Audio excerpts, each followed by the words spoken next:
Hello students. तो आज हम बात करेंगे क्लास 11th के हिस्ट्री की और जानेंगे 3 वर्ग के बारे में और समझेंगे कि किस प्रकार से यूरोपीय समाज 3 अलग-अलग वर्गों में बटा हुआ था। ठीक है, तो मेनली जो यूरोपीय समाज है 3 वर्गों में बटा हुआ था, है ना। जैसे कि तुम चैप्टर का नाम देख सकते हो 3 वर्ग। तो कौन कौन से वर्ग है वो? पहला वर्ग तो हमारा है पादरी वर्ग, जो दूसरा वर्ग है वो अभिजात वर्ग और जो तीसरा वर्ग है वो कृषक वर्ग। तो बात करते हैं हम पादरी वर्ग से। तो जैसा कि तुम सब जानते हो, जो पादरी है वो कौन होता है? चर्च के फादर, है ना।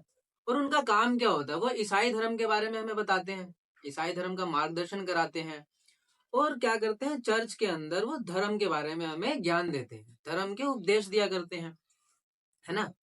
तो ये सब तो उसके काम हो गए। बाकी जो है उनके पास जो जमीनें होती थी वो कौन दिया करता था उनको? राजा। उनके पास राजा द्वारा दी गई जमीनें हुआ करती थी, जागीरें हुआ करती थी। ये जो है हर गांव में इनके एक चर्च हुआ करता था और उस चर्च में वो हर रविवार को जाके क्या दिया करते थे? अपने धर्म के बारे में उपदेश दिया करते थे। और वो उसी चर्च के अंदर क्या करते थे? सामूहिक प्रार्थना किया करते थे। अब जब हम आगे बढ़े तो इन्हीं की तरह एक और समूह था, जिसको हम भिक्षु बोलते हैं। तो जो भिक्षु है, भिक्षु क्या थे? निश्चित नियमों का पालन करते थे। वो क्या करते थे कि वो गांव के एरिया में नहीं रहते थे, जहाँ पे लोगों की कमी होती थी, जहाँ पे लोग दूर दराज में रहते थे, जहाँ पे लोगों की कमी होती थी वो उस जगह पे रहते थे, गांव से बाहर, है ना। आम आदमी से बिल्कुल दूर रहा करते थे। जो जैसा कि हम पादरी को देखें तो पादरी कौन होते हैं? मेल मेंबर होते हैं सोसाइटी के। लेकिन जब हम भिक्षु को देखेंगे तो भिक्षु क्या है? इनसे अलग ये मेल और फीमेल दोनों हो सकते हैं। जो मेल भिक्षु होता है उसको हम मोंक कहते हैं और जो फीमेल भिक्षु होती है उसको हम नन कहते हैं। ठीक है, तो ये तो था हमारे पहले वर्ग के बारे में। अब हम जानते हैं दूसरे वर्ग के बारे में। दूसरा वर्ग कौन सा था? अभी बताया था मैंने, अभिजात वर्ग। तो जो अभिजात वर्ग है इसको तुम ऐसा समझो कि आज के जो व्यापारी हैं वो उस टाइम के अभिजात वर्ग, जो कि ऊंचे तबके के लोग हुआ करते थे। ठीक है, इनके पास अपनी सैन्य क्षमता होती थी, खुद के सैनिक रखते थे ये, और इनका जो अपनी संपत्ति होती है, जो जमीन जायदाद था, उनके ऊपर इनका खुद का नियंत्रण होता था, खुद का कब्जा हुआ करता था। ठीक है, इनका जो है न्यायालय लगाने का, इनके पास जो न्यायालय है, न्यायालय लगाने का अधिकार होता था इनके पास। ये और ये क्या करते थे? अपनी मुद्रा का प्रचलन भी कर लेते थे, अपनी मुद्रा खुद चलाते थे, चला सकते थे। इन्हीं में एक समूह ऐसा भी था जो कि अश्व सेना रखा करता था, उसको क्या कहते हैं? नाइट। अभिजात वर्ग का एक समूह जो कि अश्व सेना रखा करता था उसको क्या कहते हैं? नाइट। अब जब हम तीसरे वर्ग की बात करें तो तीसरा वर्ग है हमारा कृषक वर्ग। इसके अंदर भी कितने 2 तरह के किसान हुआ करते थे। एक वो जो कि स्वतंत्र किसान हुआ करते थे और दूसरे वो जो कि दास होते थे, कृषि दास या सर्फ, इसको हम सर्फ भी कहते हैं।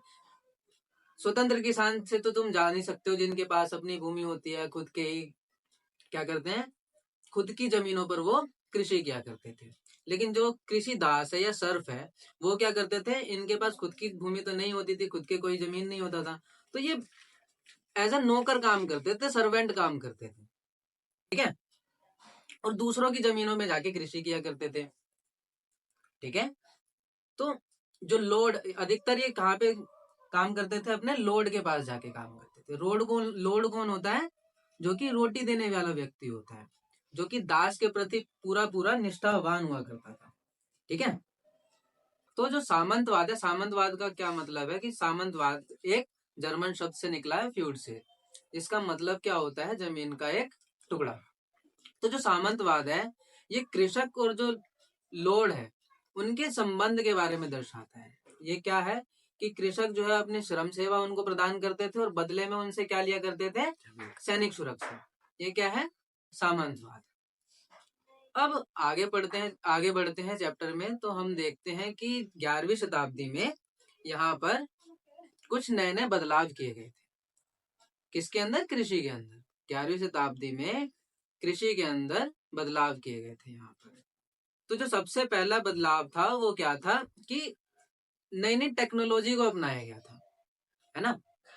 क्या किया गया था, जो पहले लकड़ी के जो हल हुआ करते थे उसका यूज होता था, तो उसकी जगह पे अब लोहे के हलों का यूज किया जाने लगा।